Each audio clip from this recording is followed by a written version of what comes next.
세상에, 이런 채널이 있다는 걸 왜 이제서야 알게 된 걸까요? 안녕하세요. 저는 나이 40살의 이혼녀가 된 여자입니다. 정말 제 인생에 이런 일이 생길 거라고는 전혀 생각도 하지 못했고, 제가 이혼을 하게 될 거라고는 상상도 한 적이 없었습니다. 나이 40이 적다면 적고 많다면 많은 나이지 않겠어요? 지금 나이에도 충분히 좋은 사람 만나서 새 출발할 수 있을 거라 생각은 하지만 그럼에도 불구하고 참 씁쓸하네요.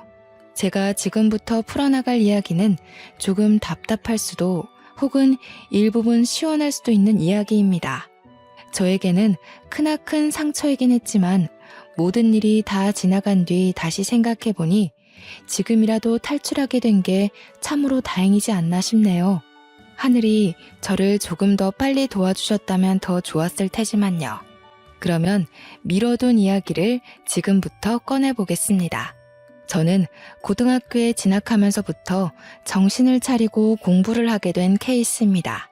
대기업에 취직하겠다는 일념 하나로 17살 때부터 코피 쏟아가면서 공부를 했습니다. 고등학교 다니던 시절에 일찌감치 워드 자격증도 땄고요. 공부를 하는 틈틈이 한자 급수 시험도 보고 했습니다. 오로지 취업을 빨리 하겠다는 일념 하나로 만들어낸 결과물이었습니다. 부모님은 커서 뭐가 되려고 저렇게 악착같이 사냐고 했는데 그 결과물이 바로 대기업 입사였네요. 대학 다니던 시절에도 인턴십 참여에 불을 켜고 달려들었고 중간에 교환학생 프로그램도 선정되어 다녀왔습니다. 줄줄이 늘어놓는 이유는 제가 대기업 취직에 성공을 했고 능력도 인정받아 초특급 승진을 했기 때문입니다.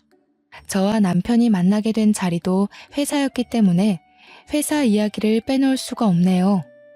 같은 대기업에 다니면서 서로의 연봉도 다 알 만큼 친한 사이였는데 원래 오빠가 여보 되는 거 아니겠습니까? 남편은 저보다 나이는 많지만 6개월 뒤늦게 입사를 했고 당연히 저보다 직급이 낮았습니다. 제가 초특급 승진을 했다고 했잖아요. 인턴도 지금 다니던 회사에서 시작했고 입사하자마자부터 큰 프로젝트에 발탁이 되어 두각을 드러냈습니다. 당연히 윗선에서는 저를 이쁘게 봐주셨고 동기들이 일찌감치 결혼을 하면서부터 제가 더 자리를 차지하기가 좋아졌습니다. 남편은 제가 직급이 더 높고 제가 더 회사에서 자리를 탄탄하게 잡고 있다는 사실을 못마땅해 했습니다. 약간 남자는 하늘이다 그런 마인드로 사는 경상도 집안의 첫째 아들이었거든요. 연애할 때부터 그런 것 때문에 조금 부딪히긴 했지만 그냥 저도 남편의 자격지심이다 하고 넘어가기 시작했어요. 연애할 때도 그렇게 계속 제가 연봉이 더 높고 직급이 높다는 이유로 빈정거리는 빈도수가 꽤 있었거든요. 처음에는 그걸로 불같이 화도 내고 헤어지기도 했었는데 결국 남편에게 저는 필요한 사람이었기에 다시 만나게 되었습니다. 하지만 그 빈정거림이 쉽게 사라지진 않았죠. 밥을 먹으러 갈 때도 돈 더 잘 버는 네가 사라면서 비싼 초밥집 가서 밥을 먹질 않나. 그래놓고 지가 살 때는 냉동 삼겹살집 데려가고요. 커피를 마실 때도 제가 살 때는 케이크며 쿠키며 엄청나게 사서 주머니에 꾸역꾸역 챙겨가질 않나. 물론 지가 살 때는 아이스 아메리카노 한 잔 사고 끝이고요. 뭘 하려고 하면 돈 잘 버는 네가 사는 거지? 를 입에 달고 살았습니다. 처음에는 그게 너무 꼴보기 싫어서 몇 번이나 그만 만나자고 했습니다. 그런데 또 그만 만나자고 하면 저한테 빌어요. 저 아니면 안 된다고 울고 불고 매달리더라고요. 그리고 또 한동안은 그런 소리 없이 저한테 잘해줘요. 그래서 마음이 약해져서 속아 넘어가지고 하다 보니까 저도 그 빈정거림에 무뎌지더라고요. 시간이 물 흐르듯이 흐르고 어느 정도 나이가 차니까 결혼 이야기가 솔솔 나오더군요. 사실 그때까지도 저는 확신이 없었어요. 이 사람과 오래 연애하긴 했지만 결혼해서 평생을 살아야 한다고 하면 글쎄요. 매일같이 싸우기만 할 것 같고 행복하지 않을 것 같아서 결혼까지는 못하겠다고 생각했죠. 그런데 양가의 생각은 조금 달랐습니다. 시댁에서는 똑 부러지고 할 일 잘하는 제가 꼭 며느리가 되었으면 한다고 몇 번이나 저를 붙잡았고요. 저희 집에서는 성격 더러운 저를 받아줄 사람은 남편뿐이라는 이유에서 결혼을 서둘렀습니다. 동기들은 죄다 결혼해서 애가 둘이고 셋인데 저는 아직 시집도 못 갔으니 조바심이 날 수밖에 없었을지도 모르죠. 그렇게 제 의사와 상관없이 결혼식 준비가 한창일 때도 남편은 저에게 모든 걸 떠맡겼습니다.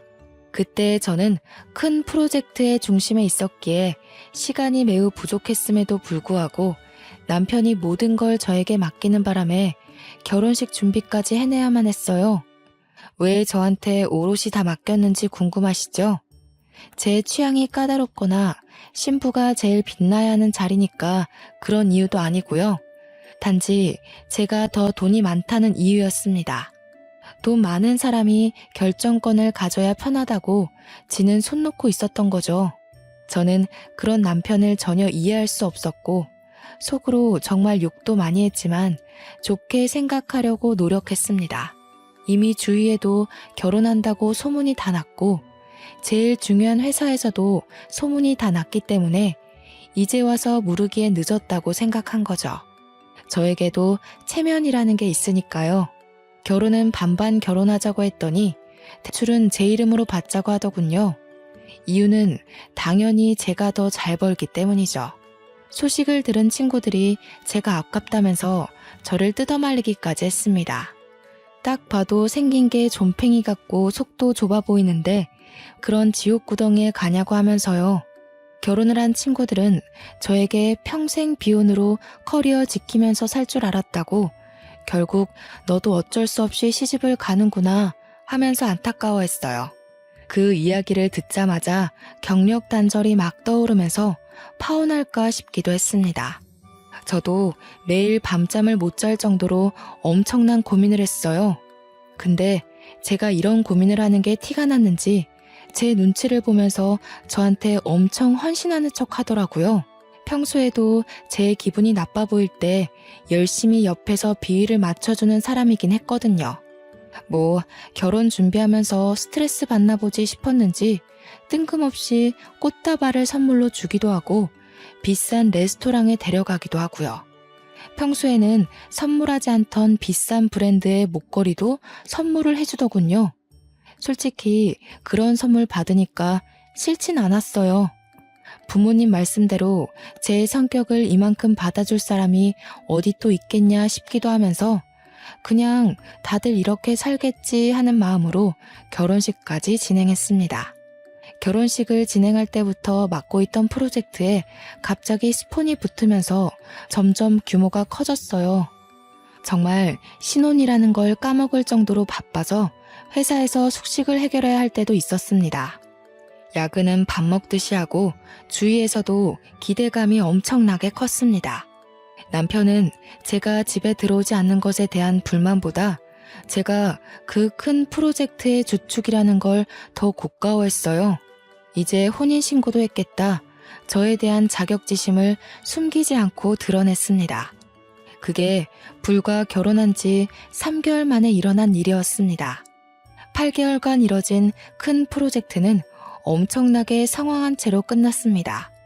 그래서 저는 성과급도 정말 상상할 수 없을 정도로 많이 받았고요. 승진 자리도 내정되었다는 소리를 들을 정도로 축하를 받았습니다. 당연히 임원급 사람들에게 들은 이야기였기에 제 승진에 토를 달 사람은 한 명도 없었습니다. 그런데 그 이야기가 남편의 부서까지 흘러들어갔고 직원들이 남편에게 축하한다고 했나 봐요. 성과급도 많이 받고 승진까지 따놓은 당상이라며 결혼하고 아주 잘 됐네. 이런 식의 칭찬이요. 자격지심이 강한 남편이 그 소리를 과연 곱게만 들었을까요? 그날 이후로 남편은 집에서든 회사에서든 저를 경쟁의 상대로 보는 건지 뭔지 저에게 아주 기분 나쁜 티를 팍팍 냈습니다. 예를 들면 회사 일에 미쳐서 집안일은 전혀 돌보지 않는다고 이야기를 하질 않나, 시댁에 전화 걸어서 제가 밥 한 끼 안 차려준다고 욕을 하질 않나. 가면 시모가 저한테 전화해서는 진짜 결혼해서 밥 한 번 안 차린 게 맞냐고 물어보기까지 했어요. 아니, 회사 일이 바쁜데 어떻게 합니까? 저는 정말 제 명예를 위해서라면 어떤 일이든 해낼 수 있었거든요. 고등학교 입학할 때부터 목표에 두었던 대기업 입사였는데 당연히 밥 차릴 시간에 프로젝트 하나 더 따낼 생각을 해야 되지 않겠어요? 저는 남편에게도 솔직하게 이야기했어요. 나에게는 뚜렷한 목표가 있고 그걸 해내기 위해서는 밥 차리는 시간까지 모조리 회사에 쓰고 싶다고요. 남편은 대인배인 척 알겠다고 했지만 그걸 빌미로 시댁에 저를 욕하고 싶었던 거였겠죠. 저는 시댁에 제 욕을 했다는 것 자체를 이해하지 못했고 그걸로 남편과 저는 조금 싸우게 되었습니다. 한창 좋아야 할 신혼에 부부싸움이 잦으니 정말 지치더라고요. 결혼한 지 6개월도 안 돼서 이혼하는 부부도 있나 인터넷에 검색까지 해봤다니까요. 그렇게 서로 마주보고 밥도 안 먹고 지내기를 반복하다 남편이 저에게 이야기를 좀 하자고 하더군요. 그래서 못 이기는 척 화해를 해야겠다 싶었는데 남편은 저에게 아주 기가 막힌 이야기를 했습니다. 나 사업을 해볼까 하는데 어차피 대기업에 다녀도 당신보다 벌지도 못하니까 회사 때려쳐도 되지 않을까? 당신이 버는 돈이면 우리 둘 먹고 사는데 문제 없으니 더 늙기 전에 도전하고 싶어. 그게 무슨 귀신 씨나라 까먹는 소리야? 지금 우리가 대기업에 다니고 둘 다 맞벌이를 하니까 돈도 모으고 대출도 갚고 안정적인 거지. 당신이 여기서 그만두면 우리 당장 대출 갚는 것도 힘들어질 텐데. 저는 남편을 뜯어 말려야만 했습니다. 객관적으로 보나 주관적으로 보나 남편은 그냥 남 밑에서 시키는 일이나 잘하고 사는 게 적성에 맞는 사람이거든요. 프로젝트에 투입되었다가 이리 끌려다니고 저리 끌려다녀서 잘린 것만 2번 봤는데 뭘 믿고 사업을 한다는 건지. 솔직히 사업을 한다 치면 저 같은 사람이 하는 게 더 어울리거든요. 제가 반대를 하고 나서자 남편이 또 뾰루퉁한 얼굴이 되길래 일단 구체적인 사업 계획이나 들어보자 했습니다. 이 사이트 보이지? 이게 중국에서 운영하는 사이트인데 도매 물건들을 파는 곳이야. 중국에서 싼값에 물건을 사와다가 우리나라에서 파는 거지. 근데 처음부터 재고를 많이 가져올 필요도 없어. 도매면 보통 최소 수량이 100개, 1000개 이러지 않아? 근데 이 사이트는 10개만 사도 돼.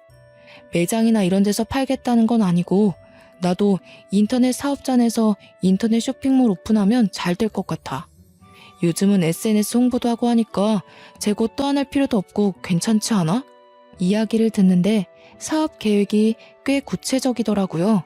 은근히 빈틈이 많은 사람인데도 사업 계획에 크게 빈틈도 없었고 배송 문제는 자기가 알아본 게 다 있다고 하더군요. 그러면서 도매 가격에 몇 %를 더 얹어서 팔면 순이익이 얼마가 난다면서 계산까지 척척 하는데 괜찮겠다 싶었어요. 상품은 어떤 걸로 할 건데? 요즘 트렌드에 맞추려면 보는 눈이 꽤 좋아야 할 텐데. 제 말이 끝나기 무섭게 남편이 봐둔 상품이 있다면서 저에게 이것저것 보여주는데 SNS에서 많이 보이는 디자인의 식기부터 옷까지 여러 종류가 있었어요. 젊은 사람들이 트렌디하게 좋아할 법한 아이디어 제품들도 여럿 있었고요. 저는 남편에게 괜찮겠다고 이야기를 하니 남편의 얼굴이 눈에 띄게 밝아졌습니다.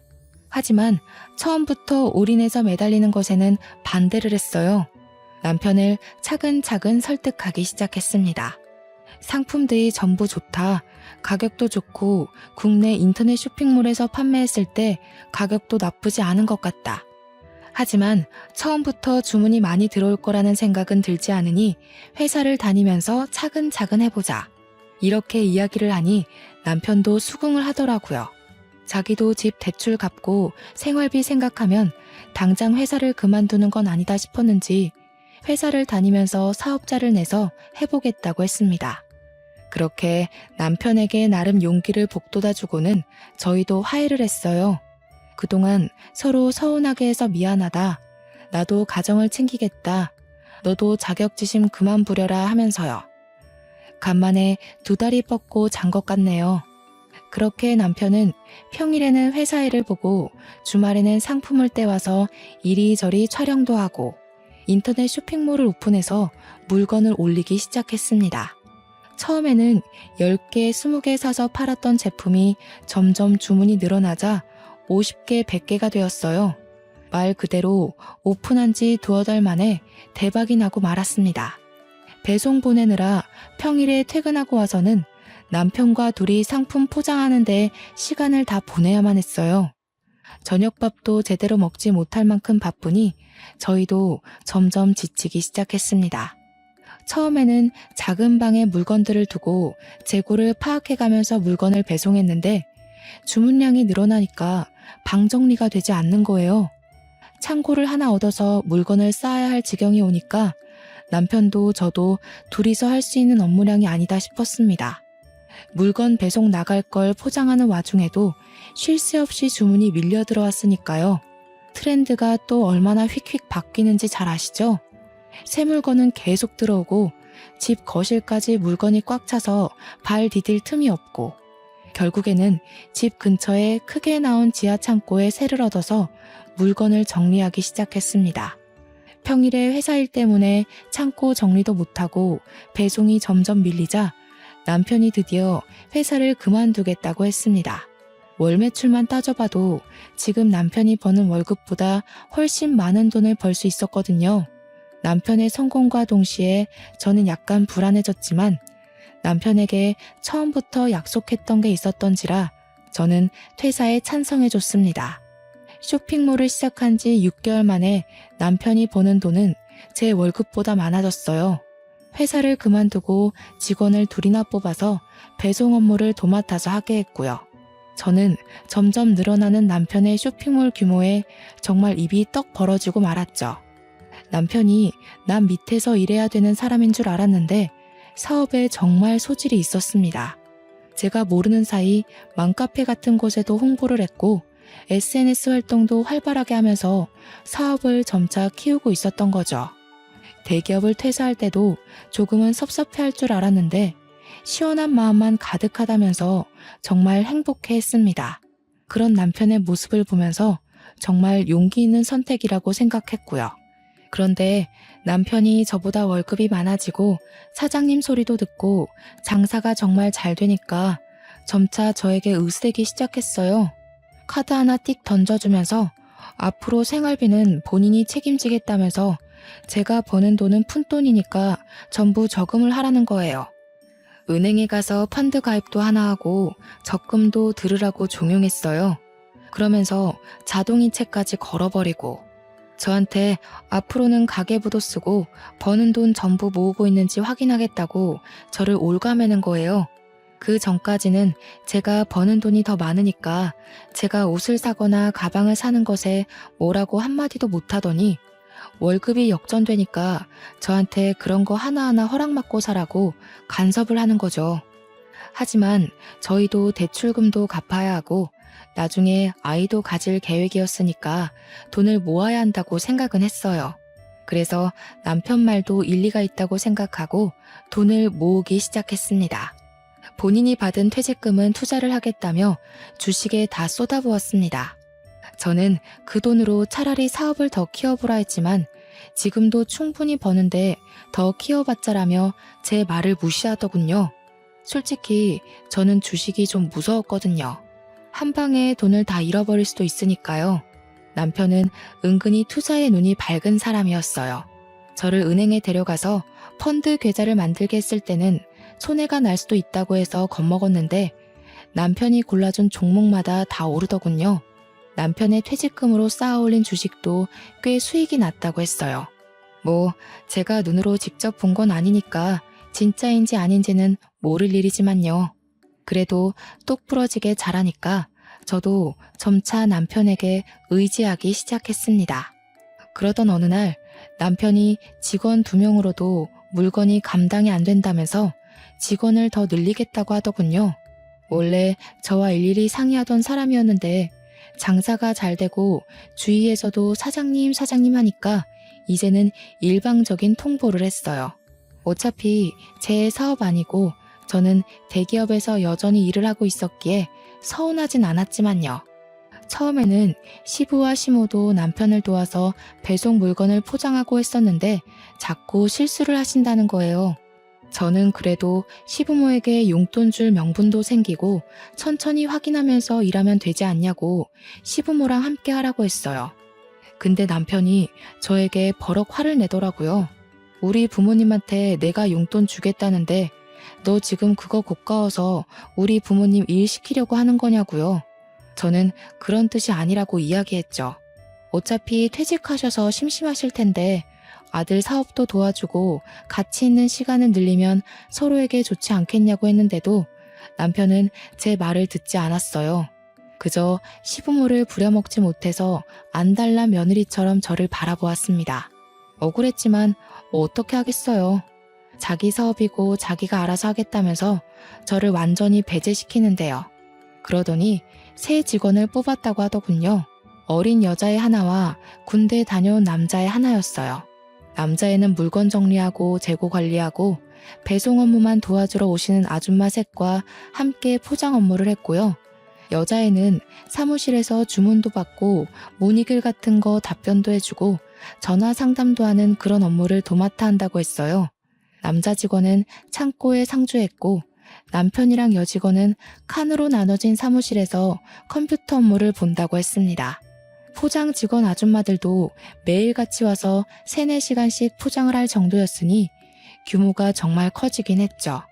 저는 그 와중에 회사 업무를 봐야 하니까 일일이 신경을 쓰지 못하고 있었어요. 대기업이라는 게 그렇게 녹록지 않거든요.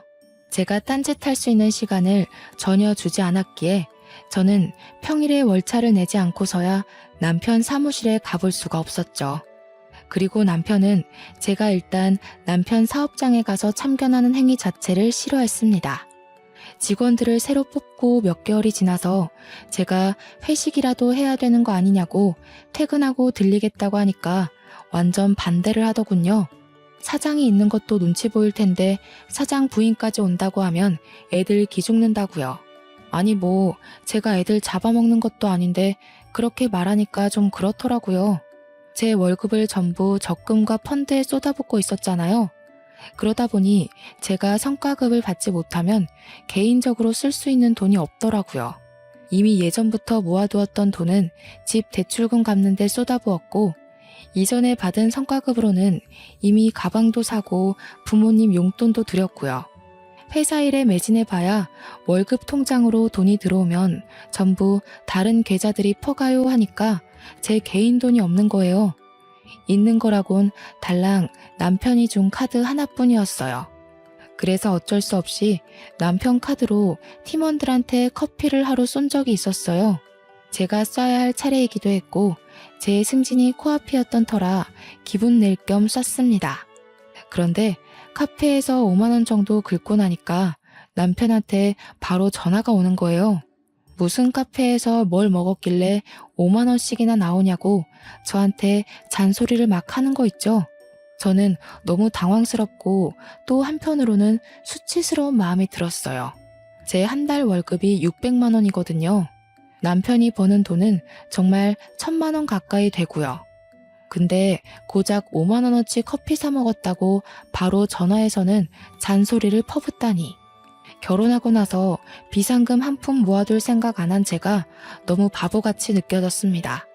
그렇다고 제가 집에서 놀고 먹으면서 남편 카드 쓰는 그런 사람도 아니고 저도 사회생활을 하는 여잔데 저한테 5만 원 가지고 그렇게 치졸하게 굴 거라고는 생각도 못했어요. 점점 제 입지가 좁아지는 듯한 느낌도 들고 저도 결국 대한민국의 남편 눈치 보는 며느리가 되는 건가 하는 생각도 들었고요. 근데 거기서 끝나지 않고 남편이 갑자기 대기업 다니던 시절을 들먹이면서 자격지심을 또 부리는 거예요. 그깟 회사 다니면서 너한테 굽신거렸던 거 생각하면 열불이 뻗친다나 뭐라나. 진즉 사업을 했으면 그때 너한테 그렇게 수그릴 필요도 없었는데 이러면서 저한테 그 월급 받아서 뭐 할 거냐고 하더라고요. 고작 600만 원 벌면서 언제 벌어서 언제 쓰냐고. 저는 진짜 그 말을 듣는데 아니 이 사람이 돈 좀 번다고 이렇게 달라질 수 있나 싶었습니다. 사업 시작한 지 1년도 안 된 사람이 너무 기고만장하다는 생각이 들었어요. 저한테 대기업 다니는 거 아무짝에도 소용없다면서 차라리 때려치우고 자기 일을 도우라는 거예요 글쎄. 아시다시피 제 팀장 직함이 눈앞에 바로 있고 제 일에 얼마나 자존감이 넘치는지도 아는 사람이 저한테 저러니까 너무 짜증났어요.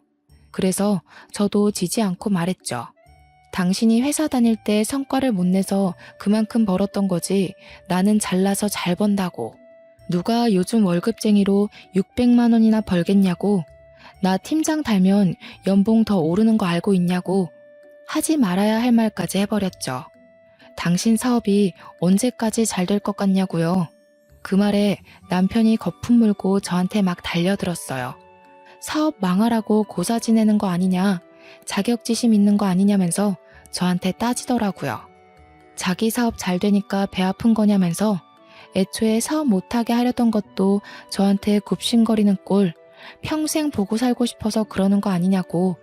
아니, 제가 사업이 잘 될지 안 될지 어떻게 알고 그런 생각을 하겠어요?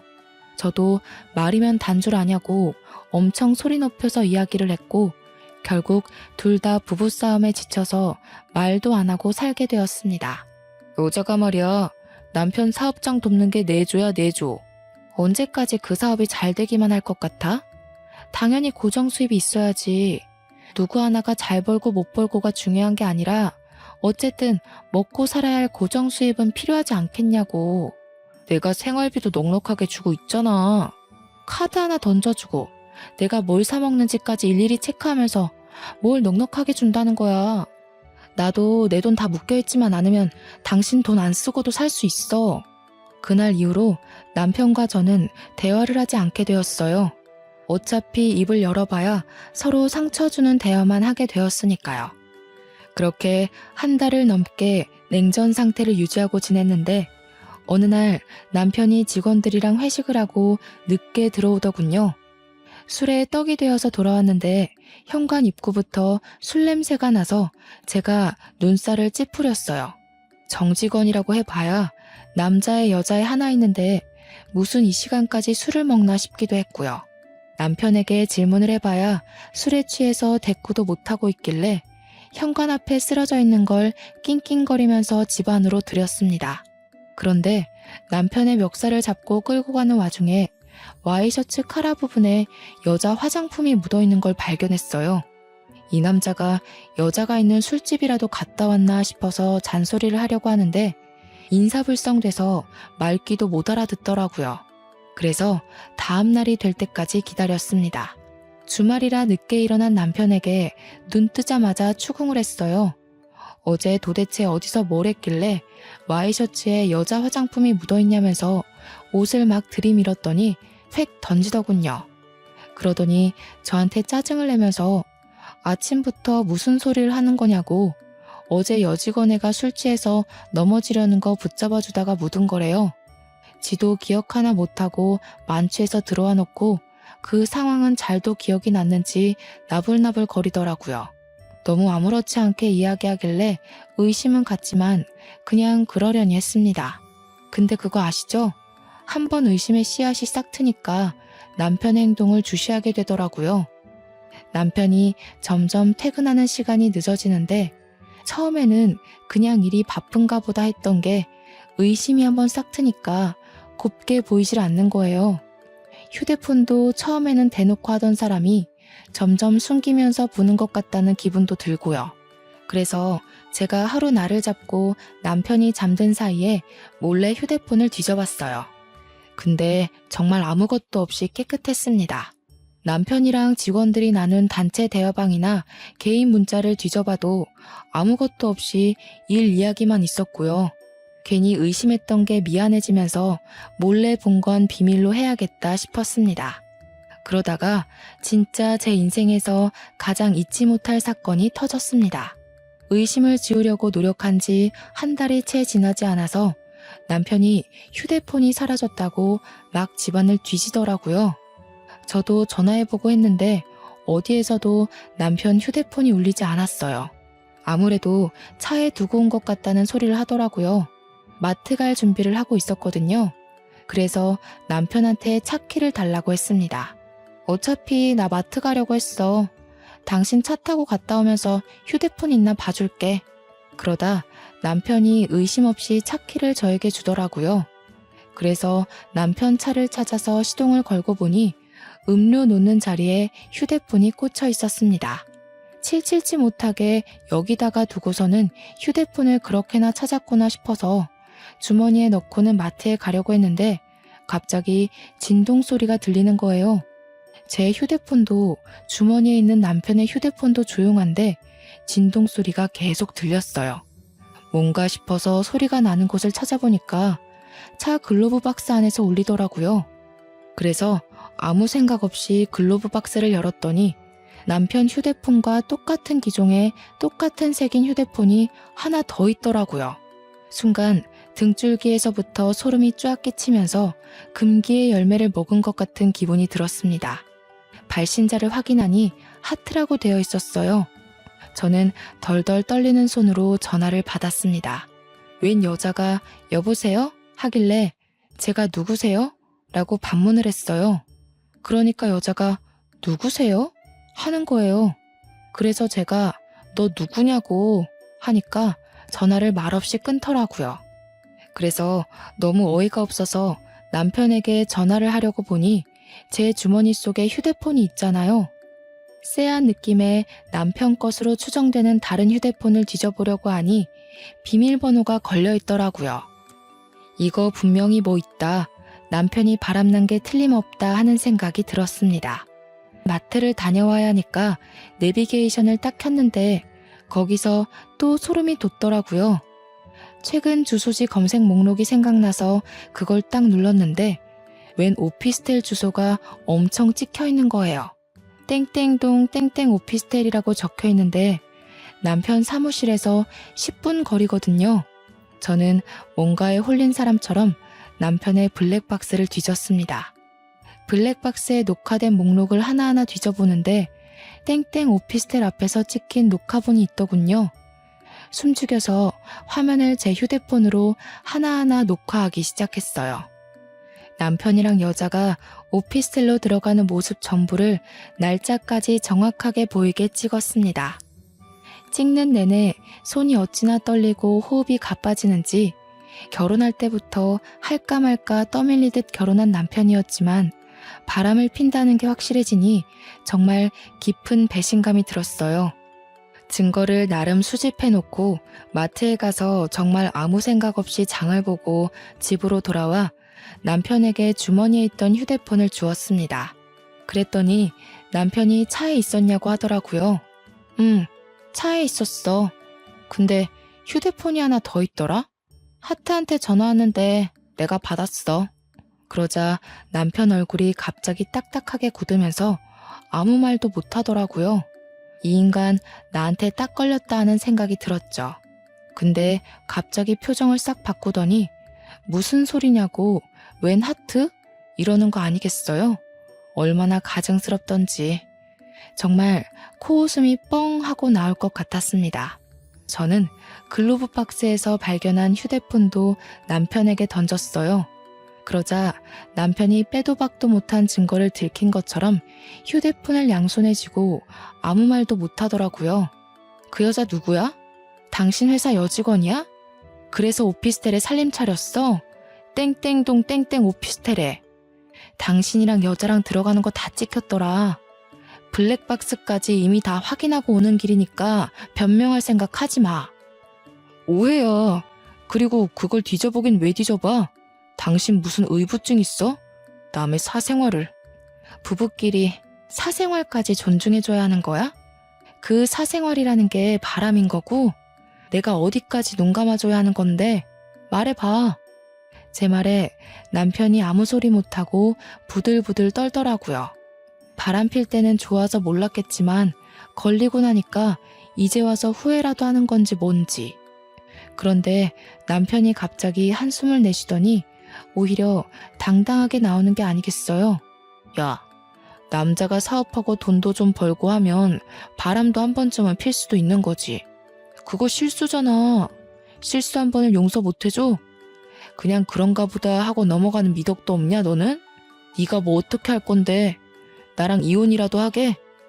지금 그걸 변명이랍시고 입 밖으로 내뱉는 거야? 바람이 실수라고? 나도 실수해도 되는 거야?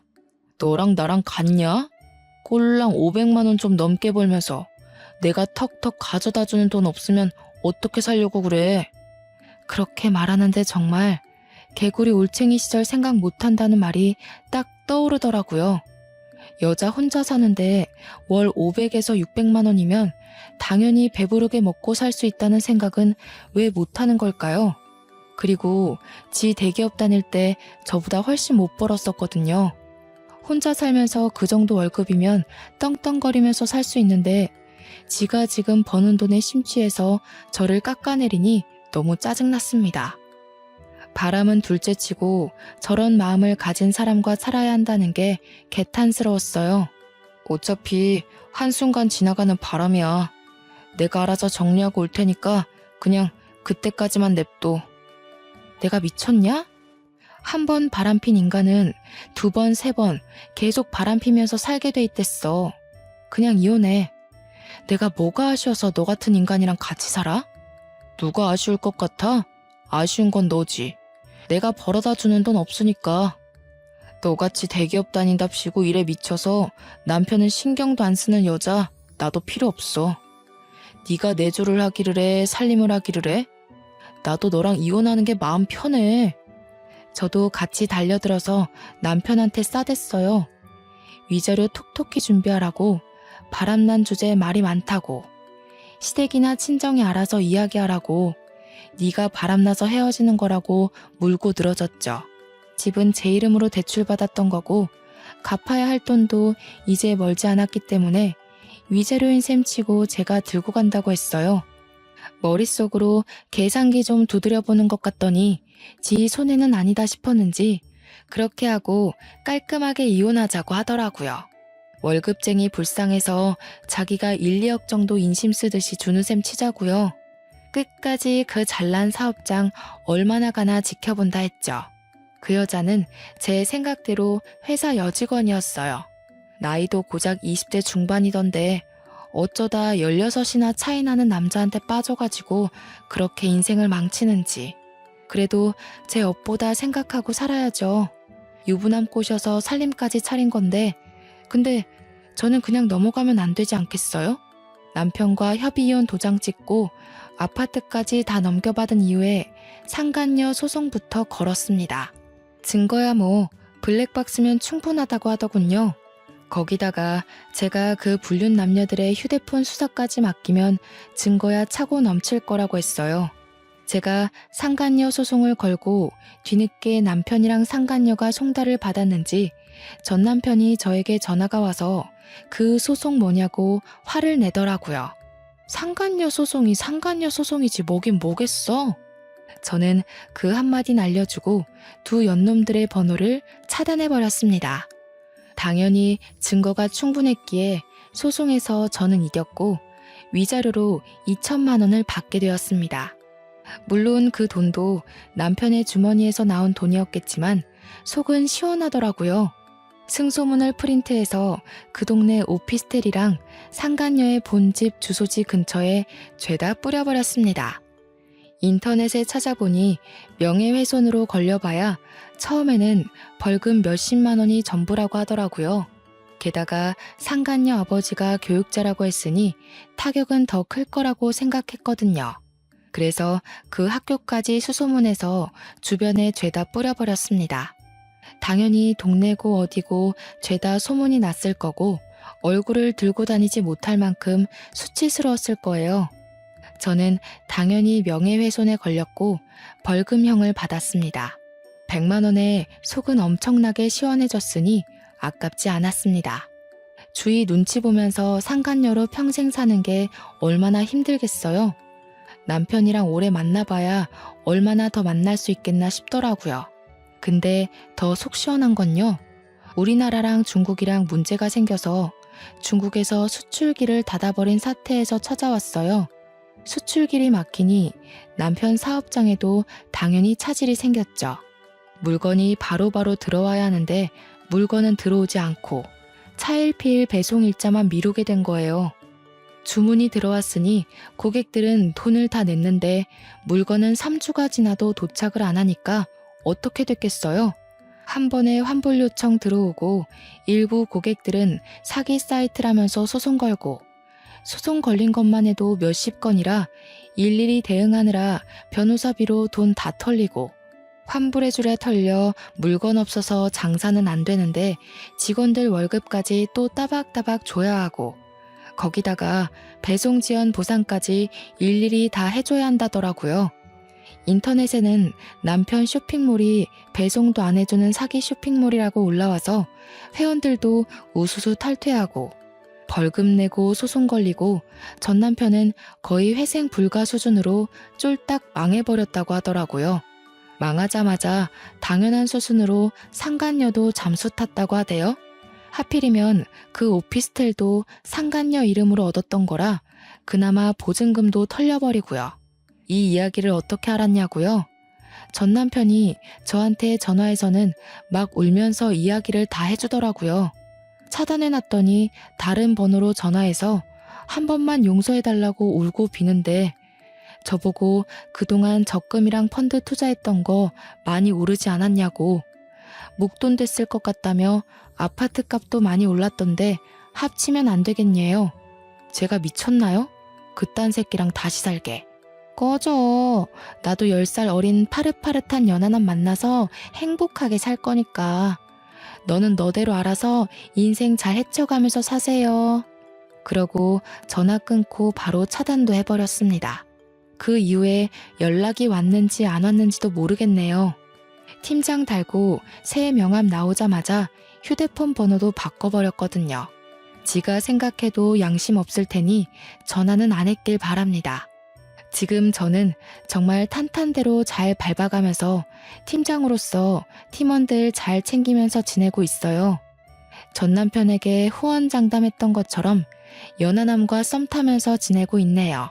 돌싱이 되어버리긴 했지만 앞으로의 인생은 행복한 일만 가득할 거라 상상하면서 오늘 하루를 마무리 짓습니다. 여러분도 즐거운 인생 사시길 바랄게요.